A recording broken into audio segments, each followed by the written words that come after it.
자, 우리 아모스 2장, 자, 우리 9절 했습니다. 9절. 자, 9절 얘기했고 10절. 자, 두 번째 얘기하고 있는데 우리가 9절과 10절을 보면 선우가 좀 바뀌었다는 생각을 해요. 10절은 뭐냐면 애굽 땅에서 끌어내어서 40년 끌어내어서 아모리 사람의 땅으로 너희를 뭐했다? 이렇게 나오죠. 그러니까 앞에서는 이미 가나안 땅 안에서 되어진 일을 설명하고 있고 여기서는 그 가나안 땅까지 가는 그 길을 설명하고 있잖아요. 그죠? 약속의 땅 가나안에 이르렀다라고 하는 까지만 얘기하고 있는데 왜 이 아모스 기자는 이 부분에 대한 얘기하면서 왜 앞뒤를 왜 바꾸었을까? 이런 생각을 안 해보셨어요? 안 해보셨어요? 괜찮아요. 안 하셔도 상관없습니다. 자, 우리가 이런 말씀들을 보면서 우리 한 가지 생각할 수 있는 것이 바로 그거거든요. 9절과 10절이라고 하는 선우의 간접을 봤을 때 역순으로 기록하고 있는데 오늘 10절 말씀 속에서 애굽 땅, 그 다음에 40년 그리고 광야에서 아모리 사람의 땅 너희 차지하게 하였다라고 말씀하고 9절로 가면 더 문맥의 흐름이 더 나은데 이 부분을 역순으로 기록하고 있는 이유가 하나 있습니다. 그 이유는 뭐냐면 이스라엘 백성들이 그 가나안 땅을 선물로 받았다고 하는 것을 강조하면서 그 선물로 받은 그 땅에서 어찌하여 너희들이 이렇게 타락하느냐라고 하는 부분 속에서 하나님 뭔 얘기합니까? 나는 너희들에게 이렇게까지 신실했는데 너희는 어찌하여 이렇게까지 불신실할 수가 있느냐라고 하는 부분들 속에서 좀 더 자극적인 거. 내가 이 땅을 선물로 준 땅인데 그 선물로 준 땅인데 너희들이 어찌하여 이렇게 할 수가 있느냐라고 하는 문제, 그 부분 속에서 아마 이 기록의 부분을 앞뒤로 해놨지 않느냐 이런 생각을 개인적으로 하게 되어집니다. 자, 그래서 여기서도 마찬가지입니다. 오늘 이 10절 말씀을 통해서도 오늘 하나님께서 강조하는 것은 뭐냐면 하나님의 사랑입니다. 제발 너희들은 이 사랑을 좀 기억해라. 그래서 그 사랑에 합당한 삶을 좀 살았으면 좋겠다라고 하는 의미로서 오늘 말씀을 우리에게 주고 있습니다라고 하는 것을 확인하게 되어집니다. 들어보셨겠습니다만은 우리가 보통 자유라고 하는 거 있잖아요. 자유. 그죠? 자유. 이 자유라고 하는 것은요. 이 프리폼이라고 있고 프리포의 개념입니다. 근데 우리는 성경은 이거예요. 이게 아닙니다. 뭐뭐로부터의 자유가 아니고 뭐뭐를 섬기기 위한 자유다. 이렇게 말씀하는 게 맞아요. 그러니까 하나님이 이스라엘을 끄집어내서 강야해서 어디로 갑니까? 약속의 땅으로 가잖아요. 왜 가요? 포예요. 애굽으로부터 자유, 이 문제 있는 것이 아니고 이제는 애굽으로부터 어디로 갑니까? 하나님을 섬기는 땅으로서의 가난이 되거든요. 이런 부분 속에서 우리는 프리프롬이라고 발음한 줄 이해하세요? 프리프롬이라는 개념보다는 포라고 하는 개념이 낫겠다. 그러니까 하나님을 섬기기 위한 자유가 우리에 주어진 것이지 흔히 말하는 것처럼 방탕하고 내 마음대로 이런 게 아니다. 그래서 우리가 뭐 갈라디아서 나오면 우리가 서로 사랑으로 서로 종로로 달라는 말씀이 나오잖아요. 옛날엔 종은 얽매여서 했지만 이제는 우리 종로를 왜 합니까? 사랑하기 때문에 하는 것이. 야, 너 6년 자유 줬어. 근데 안 가요. 이 종이. 나는 스스로 코 깨고 주인을 섬기겠다고. 다시 나오는 거잖아요. 그 종로로 타는, 사랑으로 종로로 다, 그 말씀이 거기 중요한 거거든요. 우리 이런 부분 속에서 우리가 오늘 여기 나오는 10절의 말씀 보면서도 우리는 이 부분에 대한 것을 우리가 분명히 했으면 좋겠다. 뭐뭐로부터 자유의 개념이 아니고 하나님을 섬기기 위한 자유가 우리에게 주어졌다라고 부분 속에서 가나안 땅은 왜? 하나님을 섬기는 땅. 그 하나님의 섬김을 위하여 주어진 자유, 이렇게 이해하시는 것이 저는 맞다라고 생각을 하는 것입니다. 자, 그 다음에 우리가 11절로 가겠습니다. 11절. 또 너희 아들 중에서 선지자를 너희 청년 중에 나시린입니다. 나시린. 알겠죠? 나시르 사람을 일으켰으나니 이스라엘 자손아 과연 그렇지 아니하냐? 이는 여호와의 말씀이니라. 이렇게 말씀하고 있습니다. 자, 여기서도 마찬가지입니다. 자, 하나님께서 너희 아들들 중에 선지자를 일으켰다. 하나님은 이스라엘 백성들에게 선지자, 하나님의 말씀을 대언하는 선지자를 세웠고 뿐만 아니라 나시린이라고 말씀하잖아요. 나시린 그랬습니다. 나시린. 그러니까 이 나시린이라고 말씀하는 부분 속에서 이 나시린은 뭐예요? 헌신된 자, 더 나아가서 충성된 자, 성별된 자, 구별된 자 이렇게 되어지잖아요. 하나님을 위하여 헌신된 자, 하나님을 위하여 구별되어진 자, 하나님을 위하여 성별되어진 자, 그가 누구예요? 나실인, 용도가 분명히 다르다라고 하는 사실을 여기서 확인할 수가 있습니다라고 하는 것입니다. 자, 그런데 보십시오. 선지자를 세워서 말씀을 대언하게 했고 청년 중에서 나실인을 세워서 일평생 동안 구별된 자로서 하나님을 섬기기 위하여 하나님께서 나실인을 세워놨는데 문제는 뭐예요? 그들은 뭐 했다는 것입니다. 과연 그렇지 아니하냐 이렇게 말하면서 12절을 같이 읽어봅니다. 시작. 그러나 너희가 나실의 사람으로 포도주를 마시게 하며 또 선지자에게 명하여 예언하지 말라. 따라합시다. 요거 뭐라고 해야 되면 이런 사람을 표현을 못하겠네요. 요 악질 중에 이런 악질은 뭐예요? 요거 어떻게 해야 된다? 우리 죽이는 연습 한번 하러 가십시다. 어떻게 하는지. 제가 대학교 1학년 때요. 고등학교 1년 선배가 있었어요. 고등학교 1년 선배가 대학교 1년 선배인데 지금 김모모 식인데요. 지금 목회하고 있는 걸로 알고 있는데 대학교 1학년 때 술을 안 마신다고 저를 운동장 밤에 몇 바퀴를 도는지 모릅니다. 머리 박고 땅에 박고 제가 대학 다닐 때마다 선후배가 무서웠습니다. 1년 선배가. 그러니까 술 안 마신다고 오씨 뺑뺑이 돌리고 땅에 머리 박게 하대요. 그분이 회개했을까요? 저는 회개 안 했다고 생각합니다. 왜? 잊어버렸습니다. 그분은 그걸 죄라고 생각 안 할 수 있어요. 근데 저는 마음 맺히는 거죠.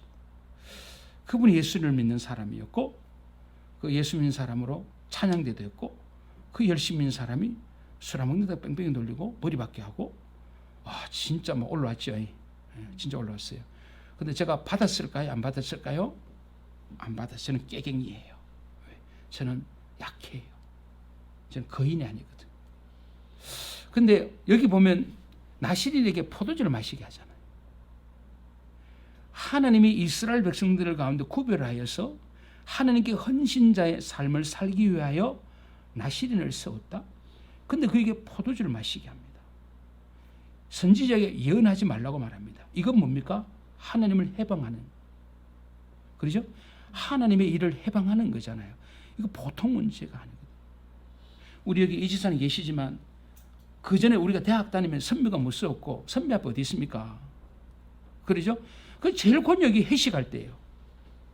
제가 다닐 때는 교수들이 다 교회 가면 집사 장로인데 술 다 마셨거든요. 교수가 와서 술을 따라줘요. 이래 앞에 따라줘요. 이래 따라주잖아요. 받아야 됩니다. 어떻게 안 받을 수? 안 받으면 학점 날라가거든요. 자, 되고 계속 있어 이렇게. 요령이 생기더라고요. 계속 있어요. 떠나면 그럼 밑에 이제 물수건에 뽑아버리고 그렇게 할 수 있는데 그래서 뭐 오늘 이 말씀은 꼭 그렇게 이렇게 대칭되는 건 아닌데요. 이 이스라엘 백성들이 나실인에게 하나님은 분명히 성별되고 구별되고 헌신된 자로 나실인을 세웠는데 문제는 하나님이 노한 거 이들은 먹이잖아요. 이 얼마나 악한 사람이에요. 그러니까 이것은 단순히 윤리 도덕의 문제가 아니고 하나님의 사역을 해방하는 자로서 대적자로 나타나잖아요. 선지자에게 말하자면 입을 봉해버린다.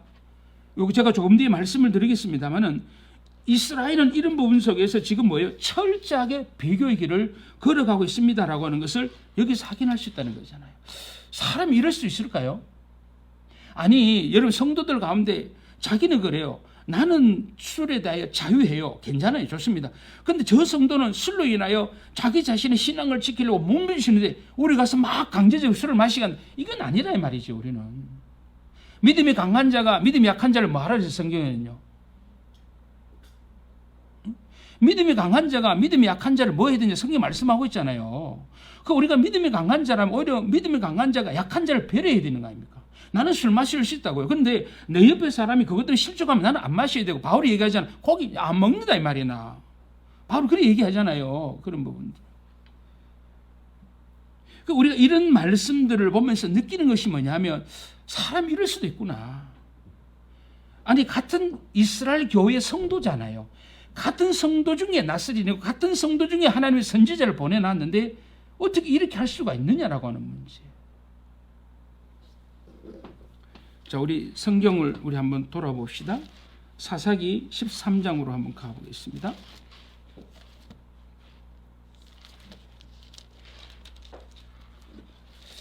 우리 이미경 지사님, 지사님도 불러볼 얼마 안 남았을 것 같아요. 이제 불러볼 얼마 안 남은 것 같고, 서칠 뭐 서운자님 얼마나 자랑하는지 막 인직식 자랑하길래 제가 문자 보내서 목사님 아직 올리면 안 돼, 빨리 내리세요, 큰일 납니다. 그러니까 아이고 목사님 그래요, 빨리 내려버리대요. 노회도 안 했는데 광고하면 큰일 납니다. 자, 이미경 지사님, 삼성 그러면 부정적인 생각이 먼저 떠올라요? 아니면 자긍심이 생겨요?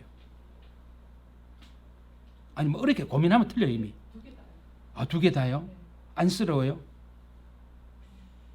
나에게 힘을 주고서 휙 죽어버렸어. 안쓰러워요? 그러면 됐고. 제가 왜 질문하나 하면 삼손에 대한 스토리도 한국 교회가 굉장히 오해하고 있습니다. 노아도 얘기했지만은 삼손에 대한 오해를 굉장히 많이, 우리가 에스더 그러죠. 죽으면 죽으리라. 그런 불신앙이 없거든요. 에스더 같은 불신앙이 없어요. 근데 우리 한국 교회는 에스더를 뭐예요? 그 죽으면 막 이런 얘기 굉장히 띄워놨잖아요. 아니에요. 하나님의 포르기안을 정면으로 도전한 사람이에요. 안 돌아오잖아요. 거기 가면서 잘 살죠. 누가하고 삼촌하고 짝짝꿍했어.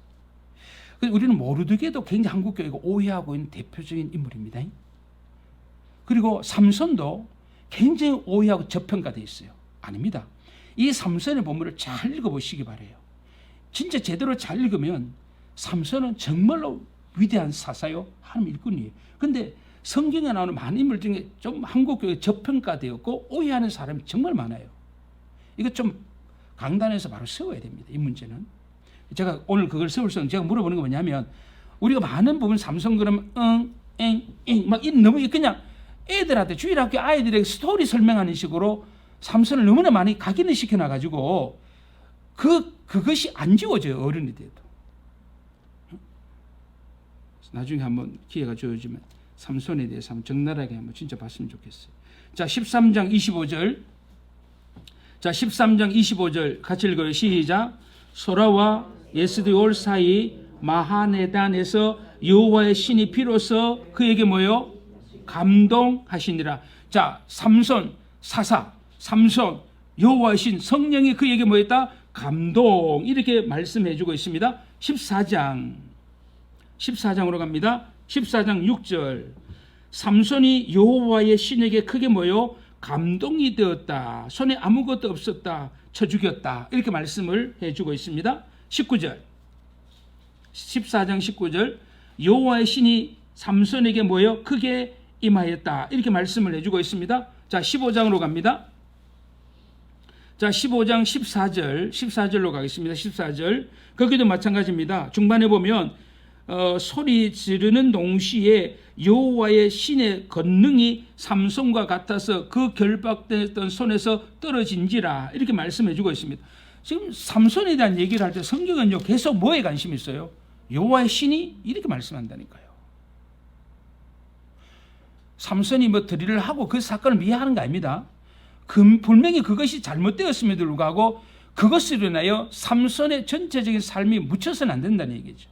그럼 오늘 제가 왜 말씀을 드리냐면, 적어도 성경에서 삼손, 나실인, 구별되어진 자, 헌신된 자라고 말할 때 특징이 뭐냐?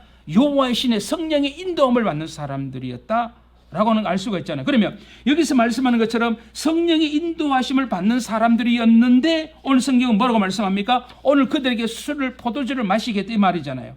그러니까 이런 부분 속에서 보면 우리가 알 수 있는 건 뭐예요? 적어도 이스라엘 백성들이 얼마나 완악하고 얼마나 악했는지를 알 수가 있다 이 말이죠. 자, 그러면 우리가 이 부분 속에서 우리 한번 생각해 봅시다. 뭐냐면 오늘 이 나실이라고 하는 사람의 신분이라고 말씀하고 있는데, 자, 나실이라고 하는 이 사람의 신분인데, 자, 그러면 오늘 나실이라고 하는 이 사람의 신분이 신약의 성도로, 신약의 교회를 넘으면 이 나실인이라고 하는 이 신분은 누구에게 적용이 될까요? 누구에게? 나실인 그러면 누구에게 이제 와야 돼? 아니, 삼손에만 적용하지 말고 오늘 이것을 신약 시대를 살아가는 우리 성도들로 본다면 나실이라고 하는 이 신분, 이 직분은 누구에게 과연 해당이 될 것인가 라고 하는 것을 우리가 생각을 해볼 수가 있지 않습니까? 라고 하는 것이죠. 그건 누구예요? 우리 모든 성도가 다 나실인입니다. 이제는 로마서 12장 1절에서 우리 성교단체의 강점 성경 암송 내비 66구절. 자, 성경 암송 로마서 12장 1절 시작. 그러므로 내 형제들아 시작. 자, 그러므로 시작. 네. 너희 몸을 그래 너희 몸을 하나님 기뻐하는 우리의 몸이 구별되어졌다. 누구를 향하여? 하나님을 향하여 구별되어. 구약시대의 나실인이라고 이 직분은 오늘 신약시대로 보면 모든 성도에게 다 적용이 가능하다. 오늘 말씀하는 것처럼 너희 몸을 하나님 기뻐하는 거룩과 산제사로 구별되어졌다. 합당한 예배라고, 이 합당하다는 뜻이 구별되어 있다는, 따로 구별되어진 거. 합당한, 마땅하다. 영어로 보면 reasonable로 되어 있는데요. 이것이 이유가 있고 합당하고 마땅한 예배라고 이렇게 말씀하고 있거든요. 그리고 오늘 이 말씀 속에 있는 것처럼 우리의 전체 생활을 하나님께 드림으로 신약에 살고 있는 모든 성도가 나시르 사람이 되어진다라고 하는 거예요. 우리는 오늘 우리 시대도 세상 속에서 구별되어진 자, 누가? 성도. 우리의 모든 생활이 구별되어졌습니다라고 하는 부분을 생각한다면 우리가 바로 구별되어진, 헌신되어진 나실인으로서 우리가 존재합니다라고 하는 것을 확인할 수가 있습니다. 따라합시다. 용도 구별. 우리가 여기 자연드림 ICCC 이거 뭐야? 아이쿠프 뭐 있는데 마그네슘 200 이래 됩니다. 여기 보면 그래요. 여기 이래 보면 서늘한 그늘을 얼지 않도록 보관이 있어요. 개봉 후에는 미생물이 증식할 의무가 있으므로 가급적 짧은 시간에 후딱 빨리 드세요. 끓이거나 얼림이 나오죠. 자, 보세요. 이 마시는 물조차도 여기 뭐가 있어요? 경고등이 있어요.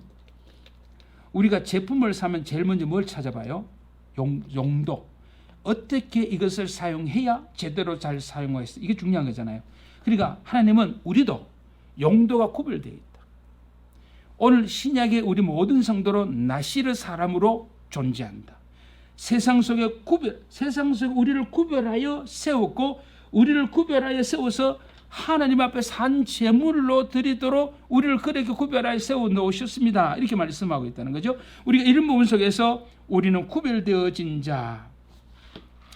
그러니까 지금 이스라엘 교회 성도들은 나시린을 죽였다 그랬으니까 뭐라는 게, 삶이 평균의 수준 이하, 이렇게 생각할 수 있는 거죠. 그러니까 그들은 어떤 생활의 변화와 생활의 경신, 생활의 어떤 새로운 출발이랄까, 이런 것들에 대해서는 관심이 없는 그것이 이스라엘 백성들. 그래서 항상 그들은 하나님 앞에 구별되어진 자로서 하나님을 기쁘시게 하고 하나님 영광을 위해 살아야 되는데 싫다는 얘기죠. 하나님 영광, 하나님 이거 다 싫다.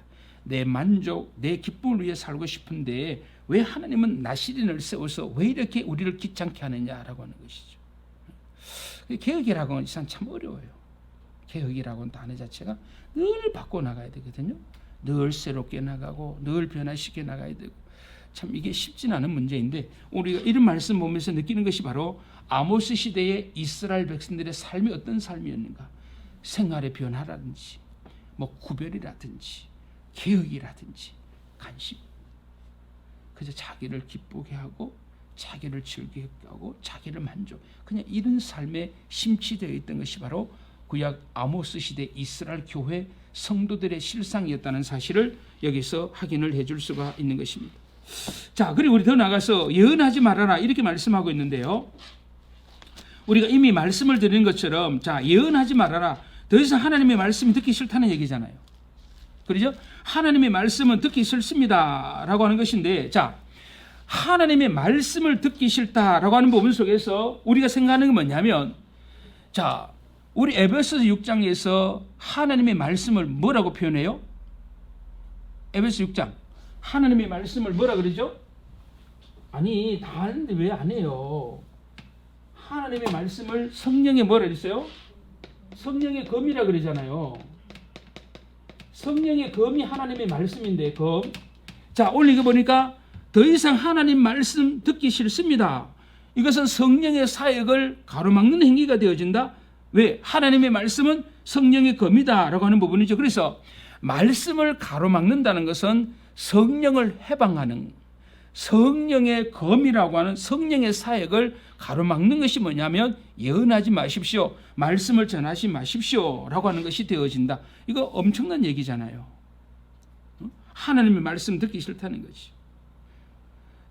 여러분, 이스라엘 교회 성도들이 왜 아모스 선지자 비롯하여서 선지자들에게 예언하지 말아라, 왜 그랬을까요? 왜 선지자를 하여금 예언하지 말라고, 왜 성령의 검, 하나님의 말씀을 왜 해방했을까? 그 이유가 뭘까요? 우리가 많은 걸 생각할 수가 있어요. 그건 왜 그럴까요? 우리가 이런 선지자의 말씀 보면서 알 수 있는 게 그거잖아요. 왜 예언하지 마, 하나님의 말씀을 왜 선포하지 말라고 했을까? 글쎄요, 그 선지자가 이스라엘 교회 성도들 속에 숨겨져 있는 여러분 죄를 지적한다. 우리가 그 죄를 지적하고 그 죄를 들추어내서 회개하라. 이런 그런 말씀, 과연 우리가 어떻게 반응할 것인가? 선지자가 하나님의 대언자라고 해서 이스라엘 죄를 지적하잖아요. 그러니까 야, 뭔 소리 하는 거야? 말하지 마, 예언하지 마. 듣기 싫다는 얘기잖아요. 하나님 말씀 듣기 싫다는 거잖아요. 입을 닫으라는 거잖아요. 입을 봉하라는 거잖아요. 그 많은 이유 중에 한 가지가 선지자 입을 통해서 나는 그 말을 들을 때 괴롭다는 거잖아요. 우리의 죄를 들춰내는 것이고, 들춰진 죄가, 숨겨진 죄가 폭로가 되어졌을 때 과연 우리는 거기서 어떻게 반응을 할 것인가라고 하는 것을 우리가 한번 생각해 본다면, 선지자의 메시지를 우리가 들으면 사람들의 마음이 불안해지고 두려워지는 거죠. 제가 어제 새벽 기도를 하면서 그 얘기했어요. 저도 목사지만 목회를 하면서 때로는 율법적인 목회를 하고 싶은 유혹이 많이 온다 그랬어요. 하나님의 은혜를 외치는 설교하고 싶은 마음이 없습니다라는 얘기를 했어요. 왜냐하면 우리는 율법적인 설교하면 성도들이 두려워서 따라와요. 성도는 주일날 교회 안 나오면 교통사고 납니다. 10번만 들어봐요. 그럼 어떨까요? 진짜 무서워집니다. 사람이 그거 무서운 그거거든요. 그래서 저는 세뇌가 정말 무서운 거예요. 지사님 주일날 그래 안 나와봐요. 일 잘 될 줄 알아. 10번만 들어보세요. 거기서 강단에서. 그 다음 만약의 경우에 교회 안 나와요. 그게 제일 먼저 떠오릅니다. 불안해지기 시작합니다. 그리고 오늘 선지자의 이 심판의 메시지는요, 불안한 겁니다. 두렵잖아요. 그런데 은혜를 얘기하고 사랑을 얘기하면 우리는 어떻게 흘러가 버립니까? 강단에 가서 가볍게 생각해요. 그래서 저 자신도 목회하면서 유혹을 받아요. 그래, 모든 것을 율법적으로 한번 해버릴까? 막 그런 생각이 오거든요. 뭐 잘하는 거 있잖아요, 목사님들이. 11조 하면 잘 되나 봐라. 감상금 안 하고도 행복할 줄 아냐? 성경금 안 하고도 출세할 줄, 뭐 이런 소리 자꾸 들어보세요. 나도 모르게 주일하고 막 불안하다니. 그러니까 감사 막 쓰고 쓴다니까요, 막 이렇게. 그게 우리 심리예요. 그래서 제가 그건 협박이에요. 근데 왜 복음이 선포되어지면 왜 안 해요? 하나님의 사랑과 은혜 합시다. 그럼 왜 안 해요? 성도님들, 한마음교회 성도님들. 왜 없어요? 뭐 한마음교회 성도들밖에 없으니 이쪽 오세요. 이명희 이쪽으로 오세요. 왜 그 뒤에 한마음교회가 끼어 있어요? 그러니까 우리가 그런 것을 보면 왜 은혜를 얘기하고 그 사랑과 은혜에 감격해서 주님 일을 하고 해야 되는데, 왜 우리는 그거 안 하고 뭔가 조건을 달아야 몸이 움직이고 왜 그렇게 할까라고 많이 아쉬워요. 목회하면서. 이제 안 돼요. 저는요, 공갈도 처벌도 안 되고 협박도 안 되고요. 이제 안 목회. 우리 성도들 왜? 저 머리 위에 있거든요. 그래서 제가 후회하는 거예요. 다시 한 번 더 목회한다면 이제는 율법 목회를 한번 해봤으면 좋겠다. 강단에 서서 막 인상 쓰면서 막 외치는 거죠. 용서하고 들으세요. 그러니까 나시린과 선지자에게 예언하지 말고 하나님께 헌신되어 충성된 삶을 살지 마십시오라고 하는 우리가 이런 부분들을 보면서 이스라엘 교회가 타락했고 그 시대의 교회 성도들이 이렇게까지 타락했구나. 성도인데 하나님 말씀을 듣기 싫어하고 성도인데 말씀을 하지 말라고 얘기하고 성도가 목사를 보고 왜 심판의 메시지를 왜 전합니까? 우리가 두려워서 불편해서 도저히 못 살겠습니다라고 하는 이런 얘기가 흘러나올 정도가 되었다면 적어도 이 교회는 교회로서의 표지를 상실해버린 거죠. 우리 이 미향 이름 참 좋아요. 미향 사도행전 25장 미향이 나오죠. 미향이 나오는데 이 미향 지사님 교회 종교개혁자들이 말했으면 교회 표지 세 가지 중에 첫 번째가 뭐죠? 첫 번째? 그냥 얘기해도 돼. 괜찮아요. 저도 잘 몰라요. 첫 번째가 뭡니까? 말씀이 바르게 선포돼요. 말씀 선포지요. 두 번째 뭡니까? 권징이 신실하게 시행돼야 되고 세 번째가 올바른 성례가 시행돼야 된다. 칼빈은 권징의 문제는 포함하지 않았습니다. 칼빈은 세 개 중에 두 가지만 얘기했어요. 근데 나중에 이제 이 권징의 문제가 들어갔는데 교회 표지 중에 첫 번째가 뭐예요? 말씀을 바르게 선포하는 거잖아요. 그러니까 지금 이스라엘 교회는 하나님의 말씀을 전하는 선지자 입을 봉했으니 지금 이스라엘 교회는 그 자체가 이미 거짓 교회 길을 걸어가고 있다는 증거가 되는 거죠. 그러니까 표지를 상실해버렸다. 그러니까 우리 종교개혁자들이 적어도 교회 참된 교회의 표지를 얘기하면 교회는 이 세 가지 표지를 가져야 그게 참 교회다라고 말씀하면서 말씀이 바르게 선포되어야 된다는 거잖아요. 성례가 올바르게 시행되어야 된다. 지난주 한마음교회 성찬식 하셨죠? 예, 해야 되면 동교했어요? 그래. 올바른 교회예요. 안 하는 교회 많아요. 그러니까 우리가 성찬을 바르게 시행해야 되잖아요. 그게 교회 표지예요. 더 나가서 마지막으로 건징이신데 건징 우리가 이미 배웠던 것처럼 하나님의 말씀이 전해 그 심판의 말씀을 통해서 우리 자신이 돌이키는 게 우리 건징을 받는 거거든요. 그러니까 우리가 심판의 메시지, 심판의 설교 하지 마세요. 불안합니다. 교회 오니까 내 마음 평안이 사라져 오히려요. 불편합니다, 목사님. 왜 하필이면 일주일 동안 출근하고 일하고 열심히 코피 터지게 살다가 교회까지 왔는데 교회까지 왜 이렇게 나를 불안해하고 나를 왜 이렇게 힘들어가고 도대체 내가 어디 가서 위로를 받으라고 이렇게까지 목사님 심하게 하십니까? 목사님은 도대체 사람이 아니에요. 목사님 사회생활 직장생활 안 해봤죠? 직장생활 알아보니까 직장의 고충을 어떻게 알고 있어요? 목사님 제발 좀 정신 좀 차려서 할렐루야.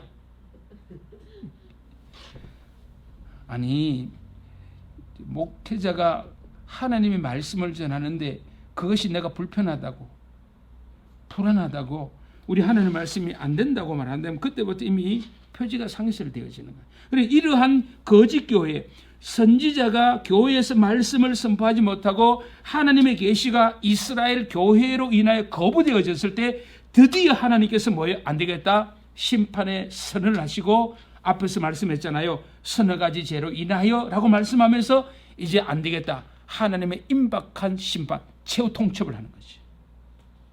그러니까 이스라엘 교회가 왜 하나님의 심판을 자초할 수밖에 없었느냐? 한 가지예요. 결국은 뭐예요? 하나님 듣기 싫다는 얘기. 이로 인하여서 오늘 1장과 2장에 나왔던 죄가 들춰지게 되고 서너 가지 죄를 언급하게 있고 결국 이스라엘은 하나님 임박한 심판 아래 놓이게 된다라고 하는 사실을 말씀해주고 있는 것입니다. 그래서 오늘 말씀 12절까지 그렇게 말씀하고 나서 드디어 오늘 13절부터 16절에 나오는 게 뭐예요? 하나님께서 심판을 드디어 선언하시는 것이 여기 등장을 하고 있습니다. 자, 13절부터 16절까지 보시기 바랍니다. 자, 죄를 지적했습니다.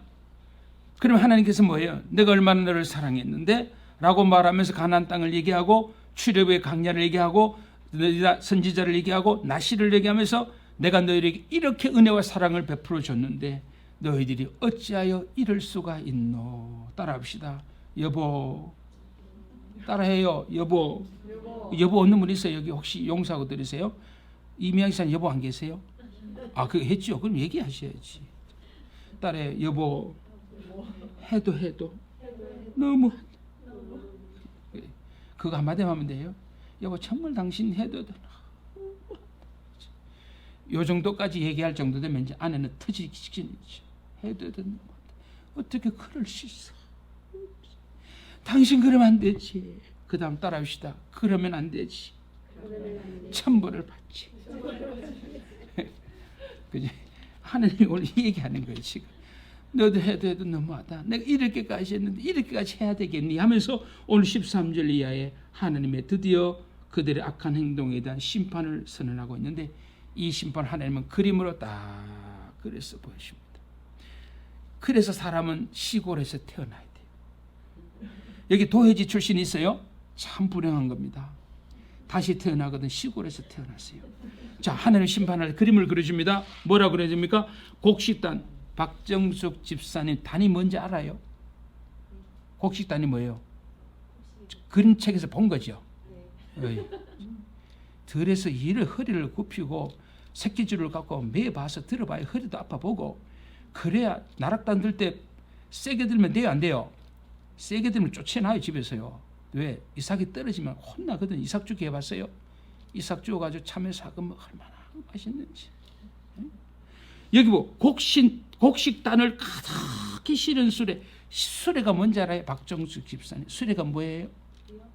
아이고, 리아카하고 수레는 글씨도 달라요. 수레하고 어떻게 비교를 해요? 수레는.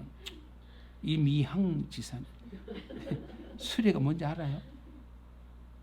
아유, 어떡해. 그러니까 성경이 이해가 안 되죠. 이거 민속박물관에 가서 봐봐야 이해 안 된다. 이건 직접 시골에 가서 곡식단을 가득 실은 수레를 한번 꺼봐야 된다고요. 수레 막 소한테 막 받쳐보기도 하고요. 아이고, 지사님 다 이해되시죠? 지사님, 그죠? 저 도시 출신.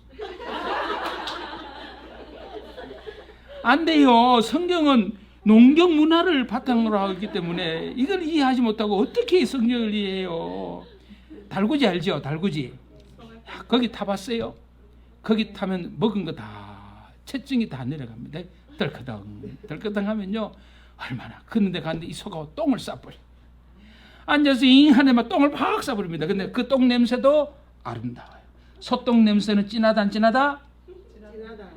그러니까 농촌에 태어나야 된다니까요. 아프리카 보니까 소똥 가지고 뭘 하던가요?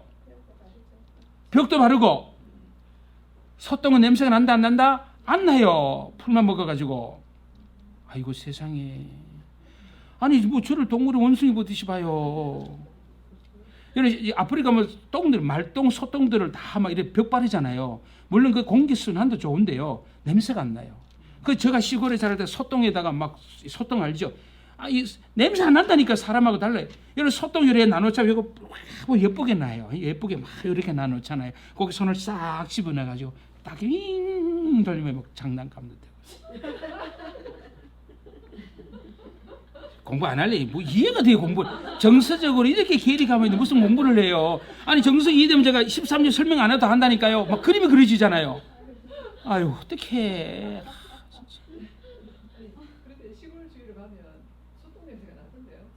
아이고, 코가 이상 있는 거예요. 코가 이상이 있어요. 코가.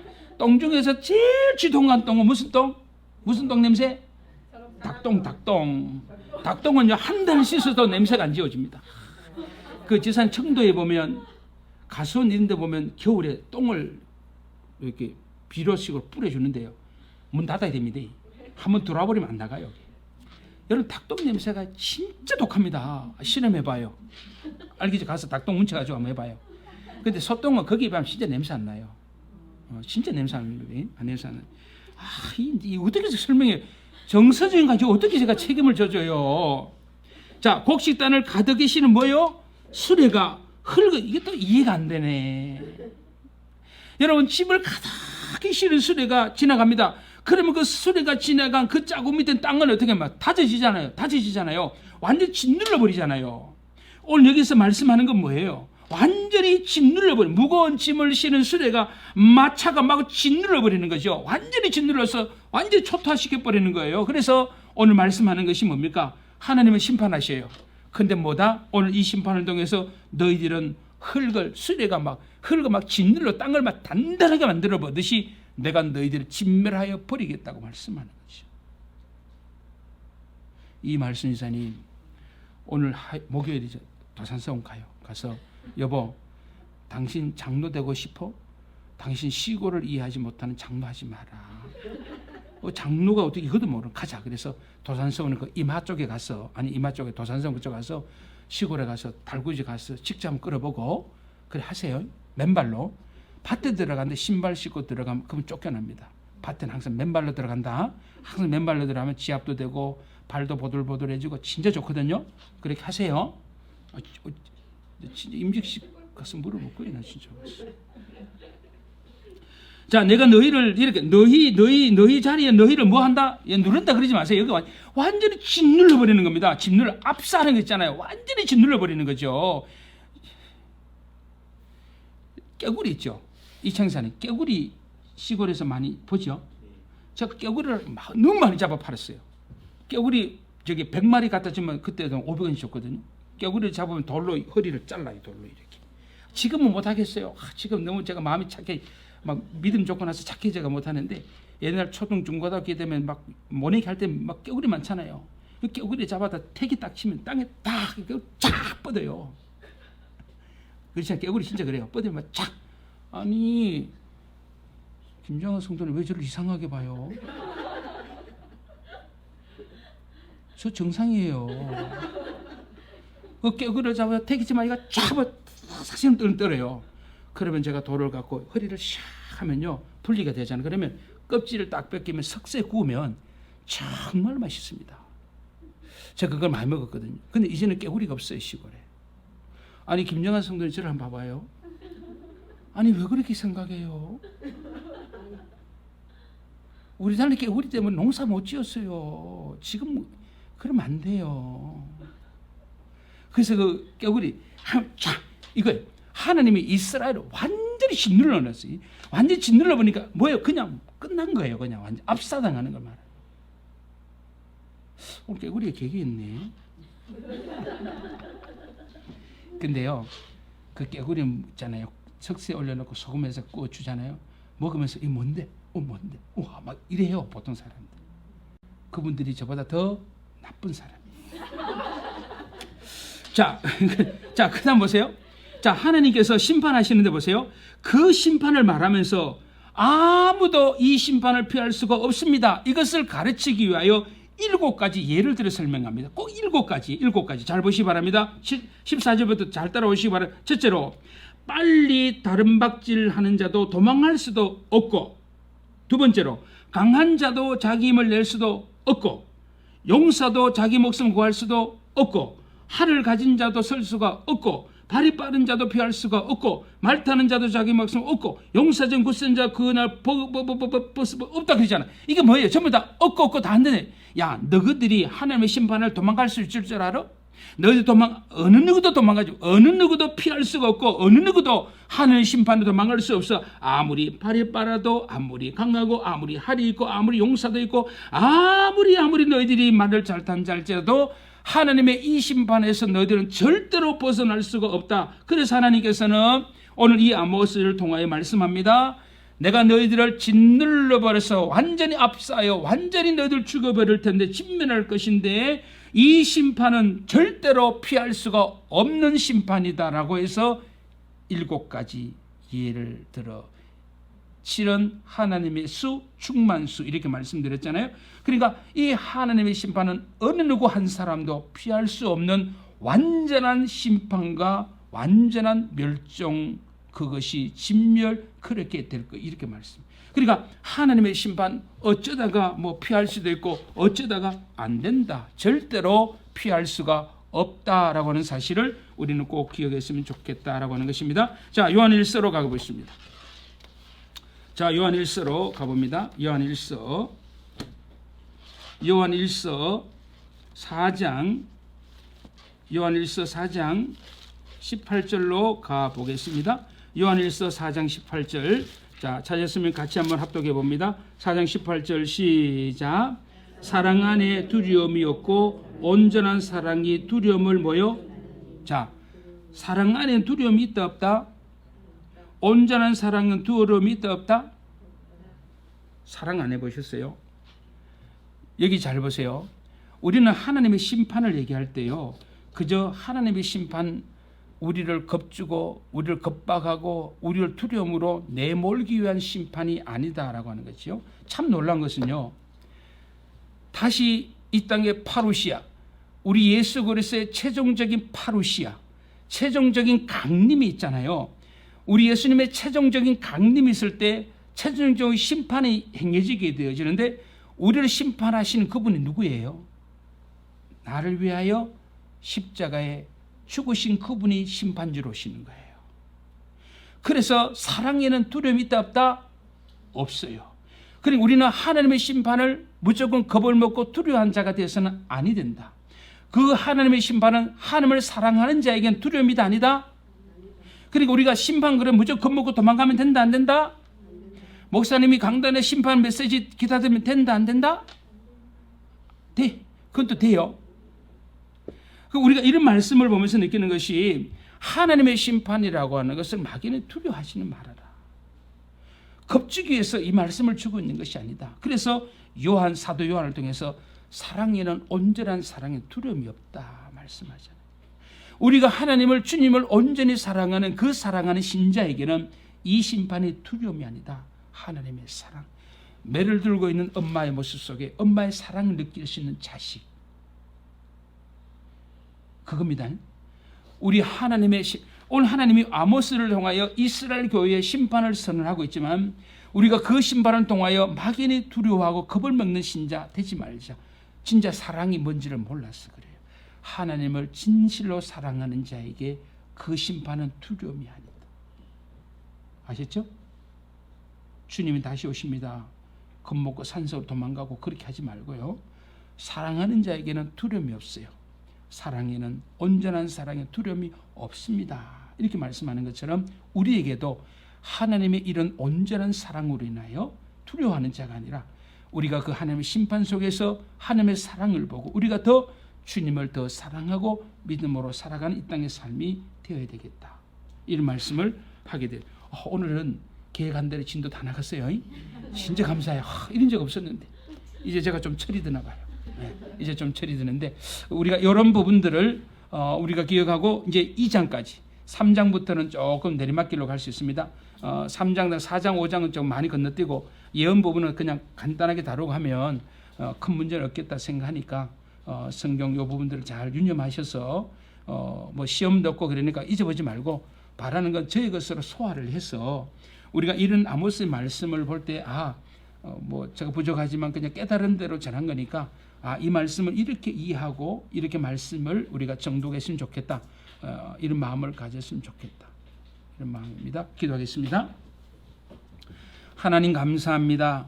고난주간에 또 우리가 목요일 귀한 시간 아모스 말씀을 통하여 하나님의 큰 사랑을 알게 하셔서 고맙습니다. 아버지 하나님, 바라고 소망합니다.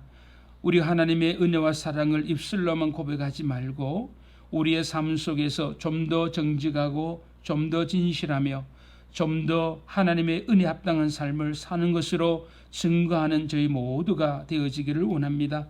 이 시간에도 이것으로 또 주님을 통하여 함께해 주신 우리 귀한 성도님들 아버지 하나님 기억하여 주시고, 어찌하든지 이 말씀으로 영원히 더 부유해지게 하시고, 영원히 부유해 줌을 통하여 우리 육신과 우리의 삶도 부유해지는 놀라운 역사가 있도록 하나님 꼭 도와주시고, 어찌하든지 예수 믿는 우리 신자의 가정 주의 말씀으로 평안하게 하시고 말씀으로 언제나 행복한 삶을 살아갈 수 있는 저희 모두가 되어지기를 소망합니다. 오늘 귀한 시간 주셔서 감사합니다. 우리 주 예수 그리스도의 이름으로 기도드리옵나이다. 아멘.